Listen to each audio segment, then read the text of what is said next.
Hello guys, ఎట్లున్నారు? I hope you people are doing cool. నేను లూలు మాల్కి వెళ్ళినప్పుడు అవకాడోస్ ఎప్పుడు తినలేదని అవకాడోస్ తీసుకొచ్చిన అని చెప్పిన కదా. అండ్ వాటి టేస్ట్ ఎట్లుందో కూడా నేను ఒక ప్రీవియస్ షాట్ లో అప్లోడ్ చేసిన. 2 అవకాడోస్ లో ఉన్న 2 సీడ్స్ ని తీసుకుని 2 days అట్లా వాటర్ లో సోక్ చేసిన.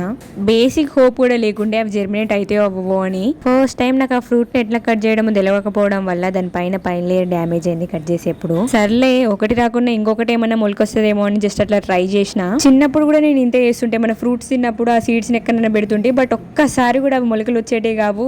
రోజు ఆ సీడ్ పెట్టిన ప్లేస్ దగ్గరికి వెళ్ళి చూసి ఆ ప్లాంట్ రాకపోవడం వల్ల డిసప్పాయింట్ అవుతుంటే, అప్పుడు మా వాళ్ళు అంటుండే మన క్లైమేటిక్ జోన్ కి ఆ ఫ్రూట్ క్లైమేటిక్ జోన్ కి సెట్ కాక అవి జర్మినేట్ కావు అని. మీలో ఎంతమందికి ఇష్టం ఫ్రూట్స్ తిన్నాక ఆ సీడ్స్ ని ప్లాంటేషన్? నేను అవకాడో సీడ్స్ పెట్టినా బట్ మర్చిపోయినా దాని తర్వాత వాటి గురించి. అరౌండ్ 12 to 15 days తర్వాత అక్కడ ఏదో చిన్న మొలకలు కనిపించినాయి. అది ఏం దాని దగ్గరికి వెళ్ళి చూస్తే అవకాడో ప్లాంట్స్. చలో భాయ్, ఫిర్ మిలేంగే. Please do subscribe to my channel Telugu Kutti from Kerala.